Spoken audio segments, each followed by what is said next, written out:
کس طرح ماں کے بنا رات بتائی ہوگی،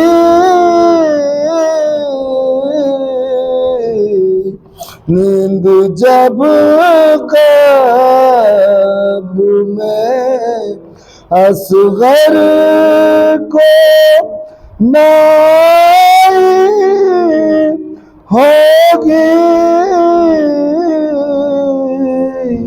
اور چشم لیلا میں پھر آگا جمال اکبر، جب کسی نے بھی کوئی شمع جلائی ہوگی، نیند جب قبر میں اصغر کو نائی ہوگی، اور چوم کر ہاتھ سکینہ کا یہ بولے سرور، رسیوں میں تیری ننھی سی کلائی ہوگی، نیند جب قبر میں اصغر کو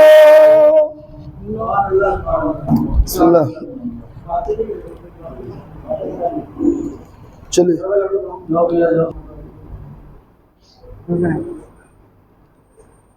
دلوں میں جوش و شجاعت ابھارنے والے، سنا بھی کرتے ہیں تیری تو ہارنے والے، نبی کے دین کا چہرہ نکھارنے والے، وہ دو جہان کی قسمت سنوارنے والے، ہوائے صبر چلی ظلم بے نقاب ہوا، تیرے کرم سے تو ذرہ بھی آفتاب ہوا، تیرے کرم سے تو ذرہ بھی آفتاب ہوا، او حسین قوت بازو اگر دکھا دیں گے تو مثل پتے کے لشکر ابھی اڑا دیں گے، ہر ایک ظلم کے بانی کا سر جھکا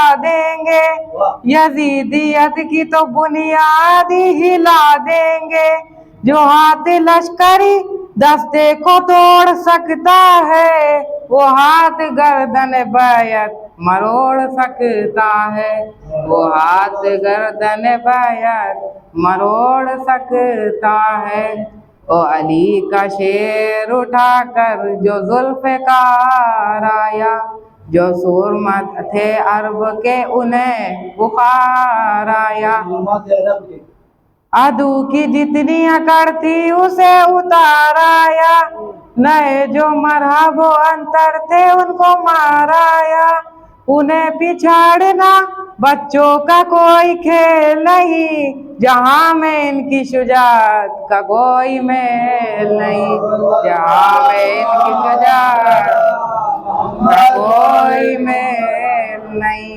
وہ مکتب یاد رہے مرادہ فرمائیں، جو ہو جہاد کا منظر تو جنگ کرنا ہے، او میں ہوں امام کا عاشق تو مجھ کو مرنا ہے، لہو میں اپنے نہا کر مجھے سنورنا ہے، ہر ایک حال میں یہ کام مجھ کو کرنا ہے، میرے خدا میرا ایمان کام آ جائے تیرے ذکی کا شہیدوں میں نام آ جائے، تیرے ذکی کا شہیدوں میں نام آ جائے۔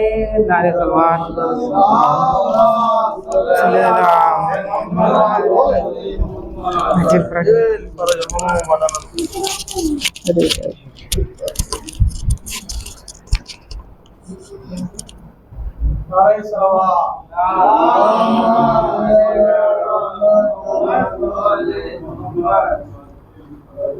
تم سمجھتے پانی کے طلبگار کھڑے ہیں، تم سمجھتے پانی کے طلبگار کھڑے ہیں، سچ یہ ہے کہ کوثر کے خریدار کھڑے ہیں، سچ یہ ہے کہ کوثر کے خریدار کھڑے ہیں۔ اور جبریل سے پوچھے کوئی اس خاک کی قیمت، جبریل سے پوچھے کوئی اس خاک کی قیمت، جس خاک پہ جنت کے زمیندار کھڑے ہیں، جس خاک پہ جنت کے زمیندار کھڑے ہیں۔ اور ممکن نہیں ایک دن میں 72 کی شہادت، ممکن نہیں ایک دن میں 72 کی شہادت، شہ تھامے ہوئے وقت کی رفتار کھڑے ہیں، شہ تھامے ہوئے وقت کی رفتار کھڑے ہیں۔ اور خط کھینچ کے آرام سے ہیں حضرت عباس، اور خط کھینچ کے آرام سے ہیں حضرت عباس، دشمن ہے کہ سہمے ہوئے اس پار کھڑے ہیں، دشمن ہے کہ سہمے ہوئے اس پار کھڑے ہیں۔ اور آزادی اسلام کے ضامن ہیں یہی لوگ، آزادی اسلام کے ضامن ہیں یہی لوگ، دنیا یہ سمجھتی ہے گرفتار کھڑے ہیں۔ نعرہ صلوات۔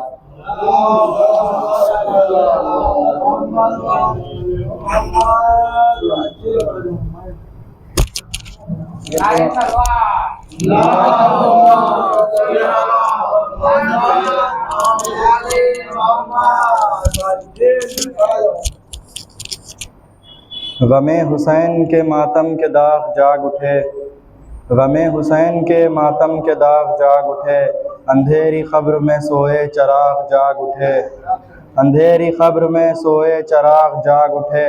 لحد میں آئیے مولا میری مدد کے لیے، لحد میں آئیے مولا میری مدد کے لیے، کہ میری آنکھیں میرا دل دماغ جاگ اٹھے، کہ میری آنکھیں میرا دل دماغ جاگ اٹھے۔ نعرہ صلوات۔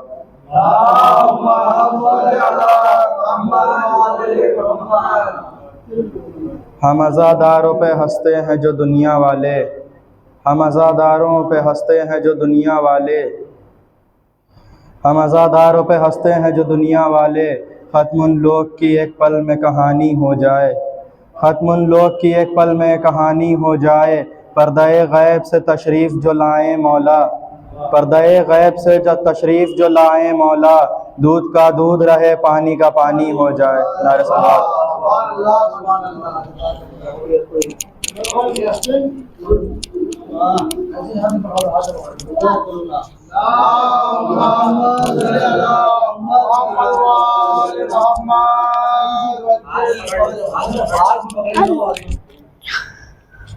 اپنا کوئی مرتا ہے تو روتے ہو تڑپ کر، اپنا کوئی مرتا ہے تو روتے ہو تڑپ کر، پر سبط پیغمبر کا کبھی غم نہیں کرتے۔ ہمت تو محشر میں پیغمبر سے کہنا، قاتل کبھی ہم زندہ و جاوید کا ماتم نہیں کرتے۔ آنسو نباؤں کی زیب ہے تم کو، قاتل کبھی مقتول کا ماتم نہیں کرتے۔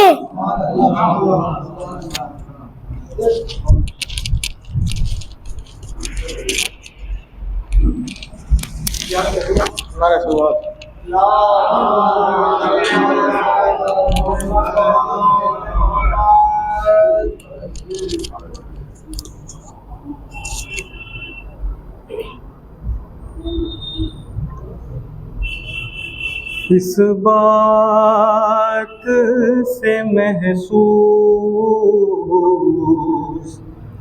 کرو کیا ہے سکینہ، عباس کے ہونٹوں کا قصیدہ ہے سکینہ، عباس کے ہونٹوں کا قصیدہ ہے سکینہ آئینہ زہرا میں جو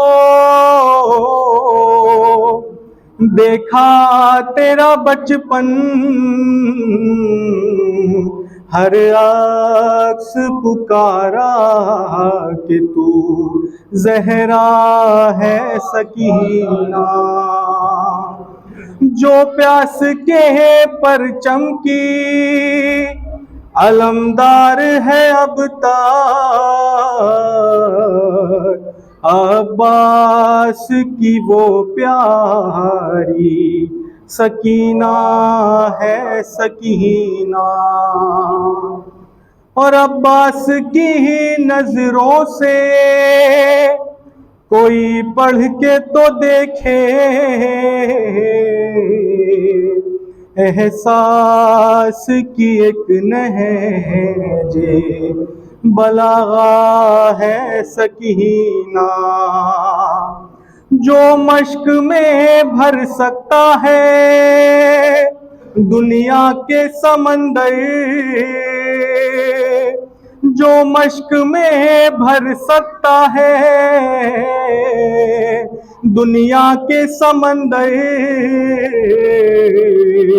کونین میں بس وہ تیرا سقا ہے سکینہ ہر عمر کے حیدر نے جھلایا تیرا جھولا یہ اوج فقط تو نہیں پایا ہے سکینہ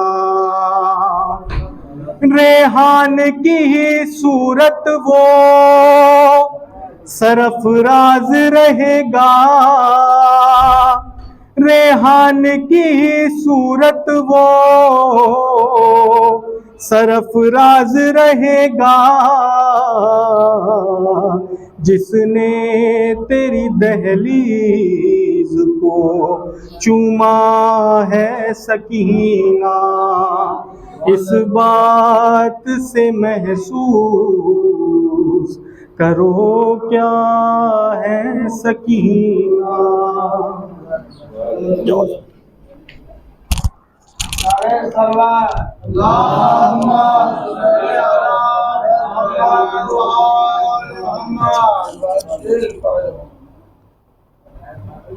ایک مطلب دو چار شعر حاضر خدمت ہیں کہ دل میں شبیر کی الفت کو بسا رہے نے دو دل میں شبیر کی الفت کو بسا رہے نے دو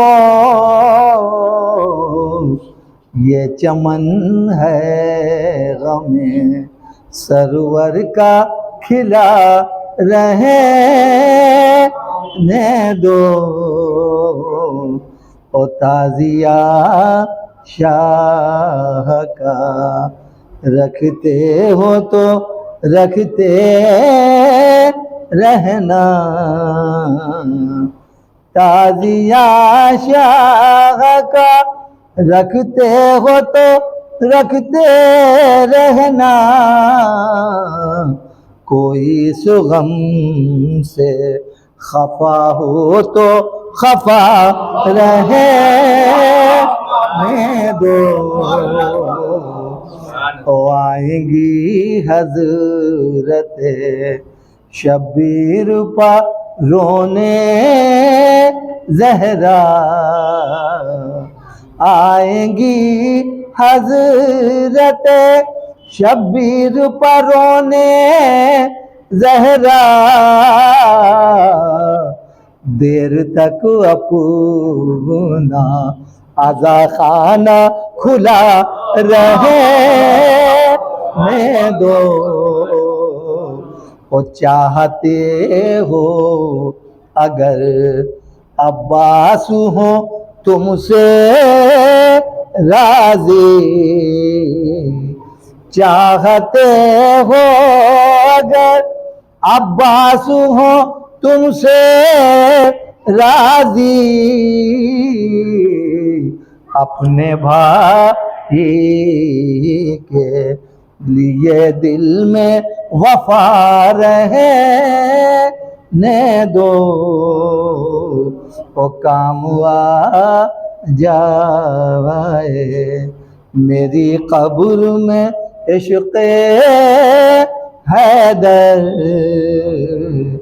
کام آ جائے میری قبر میں عشق حیدر، اے ذکی بس یہی ہونٹوں پہ دعا رہنے دو، دل میں شبیر کی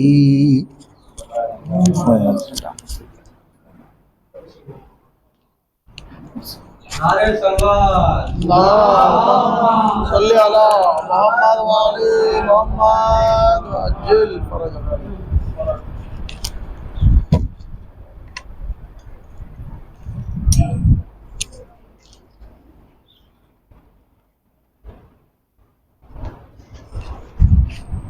نعرہ سلوات، صل على محمد وعلى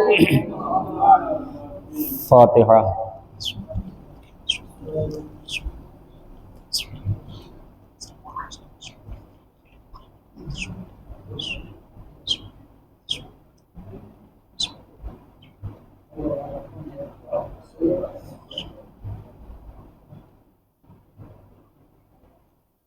اعوذ باللہ من الشیطان الرجیم، بسم اللہ الرحمن الرحیم، الحمد للہ علی ما نعم وله الشکر علی ما الہم، والثناء بما قدم من عموم نعم ابتداها، والصبوغ علی یسداها وتمام منن والاها، جمع عن الحصاء عددها ونایا عن الجزاء امادها، وتفاوت عن الادراك ابدها، وندبهم لاستزادتها بالشكر لاتصالها، واستحمد إلى الخلائق بإجزالها، وسنى بالندب إلى أمثالها، واشهد ان لا الہ الا اللہ وحدہ لا شریک لہ، کلمۃ جعل الاخلاص تعبیلها، وزمن القلوب موصولها، وانار فی الفکر معقولها، ثم الصلاۃ والسلام علی اشرف الانبیاء والمرسلین وخاتم النبیین سیدنا و مولانا و مقتدانا بالقاسم محمد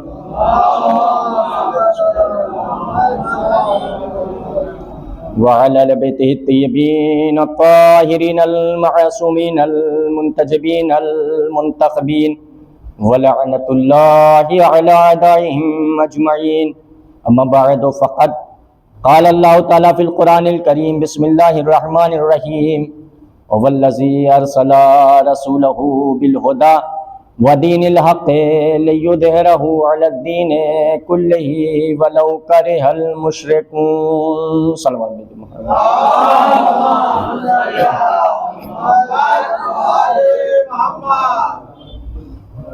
خالق کائنات، مالک ارض و سما، طالع شمس و قمر، خالق بحر و بر، اپنی پاک و پاکیزہ کتاب قرآن مجید جو فصاحت و بلاغت، معنی و مفاہیم کا ایسا سا چشمہ ہے جو ابد الاباد تک پوری بنی نوع انسان کے لیے چراغ مبین ہے۔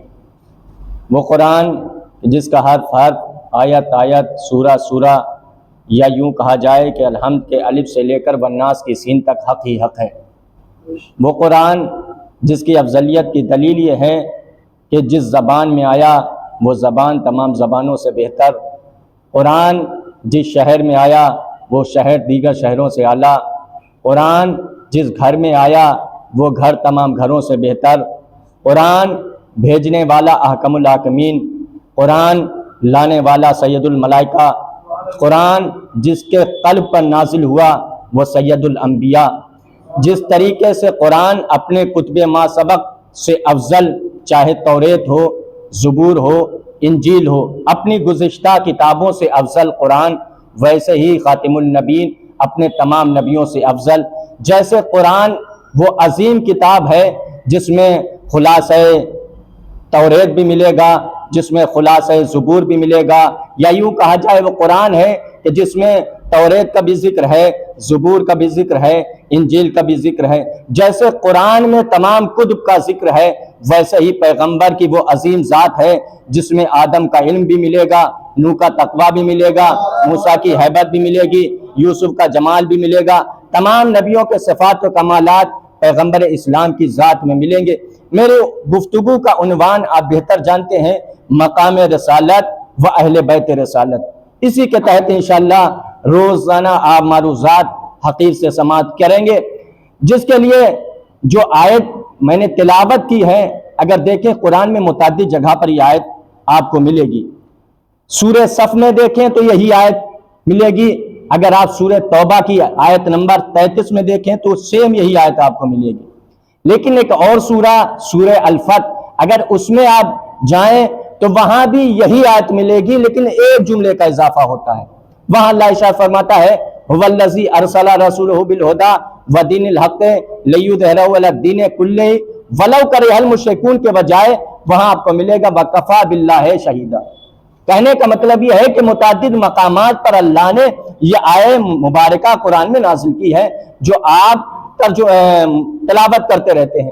ارشاد باری تعالیٰ ہوتا ہے هو الذی ارسل رسولہ بالہدی، اللہ وہ ہے جس نے ایک رسول ہدایت کے ساتھ بھیجا، وہ دین الحق اور دین حق دے کر بھیجا۔ اس کے بعد اللہ کہہ رہا لیظہرہ علی الدین کلہ، اور دین حق اس لیے بھیجا کہ پیغمبر اس دین کو تمام دین پر غالب بنائے۔ یعنی پیغمبر اسلام کی ذمہ داری یہ ہے کہ اس دین اسلام کو تمام دین پر غالب بنائے، ولو کرہ المشرکون، چاہے مشرکین کو ناگوار ہی کیوں نہ گزرے۔ پیغمبر کی یہ عظیم ذمہ داری ہے کہ اللہ کہہ رہا میرے حبیب اس دین کو تمام دین پر غالب بناؤ۔ میں آپ سے پوچھنا چاہتا ہوں، کیا پیغمبر اسلام کی کل حیات طیبہ میں یہ دین تمام دین پر غالب بنا کہ نہیں؟ پیغمبر اسلام کی حیات طیبہ 63 برس ہے، 40 برس تک پیغمبر نے خاموشی زندگی گزاری، عملی زندگی گزاری، جہاں کردار دنیا کے سامنے پیش کیا، ابھی کوئی اسلام کا حکم پیش نہیں کیا۔ 40 سال پیغمبر اسلام نے خاموش کی زندگی گزاری۔ اس کے بعد 23 برس ہے جس میں 13 برس پیغمبر نے مکی زندگی گزاری اور 10 برس مدنی زندگی گزاری۔ ان 23 برس زندگی میں بھی نہ جانے پیغمبر اسلام نے کتنی صعوبتوں کا سامنا کیا، کتنی مشکلات کا سامنا کیا۔ بھائی قرآن کہہ رہا ہے کہ پیغمبر کی ذمہ داری یہ ہے کہ میرے حبیب اس دین کو تمام دین پر غالب بنائیں۔ اگر آپ پوری حیات طیبہ کا مطالعہ کریں تو اس میں تو اشیاء بیان کیے جا سکتے ہیں، لیکن ہمیں کہیں نہیں ملتا کہ پیغمبر اسلام کی حیات طیبہ میں یہ دین تمام دین پر غالب ہوا ہو۔ اگر دین غالب ہوتا تو پیغمبر مکے سے مدینے نہ آتے، اگر دین غالب ہوتا تو یہ جنگ بدر و احد و خیبر و خندق یہ جنگ وجود میں نہ آتی۔ بھائی غالب کا مطلب ہے اس کے سامنے کوئی نہ ٹھہرے۔ اگر دین غالب آتا تو پیغمبر کے صحابہ کرام کو مختلف صعوبتوں کا سامنا نہ کرنا پڑتا۔ آپ اگر دیکھیں، ہم نے تو یہی دیکھا کہ جس نے دین قبول کیا اسی کو صعوبتوں کا سامنا کرنا پڑا، اسی کو پریشانیوں کا سامنا کرنا پڑا، طرح طرح کی مشکلات سے دوچار ہونا پڑا۔ بھائی اگر دین غالب تھا تو پھر دیندار کو پریشان نہیں ہونا چاہیے۔ ہم نے تو یہی دیکھا کہ دیندار کی بستیاں اجاڑی گئیں، ہم نے تو یہی دیکھا کہ دیندار کو قتل کیا گیا، ہم نے تو یہی دیکھا کہ دیندار کو بے گھر کیا گیا۔ یہ ساری چیزیں تاریخ میں موجود ہیں، جسے خلاصتاً میں عرض کر رہا ہوں۔ قرآن کہہ رہا ہے کہ حبیب تمہاری ذمہ داری یہ ہے کہ اس دین کو تمام دین پر غالب بناؤ۔ ہمیں نہیں ملتا کہ پیغمبر کی حیات طیبہ میں یہ دین تمام دین پر غالب ہوا ہو۔ تو کیا نعوذ باللہ ثم نعوذ باللہ پیغمبر نے اس آیہ مبارکہ پر عمل نہیں کیا؟ بھئی اگر پیغمبر عمل نہ کریں گے تو پھر کون عمل کرے گا؟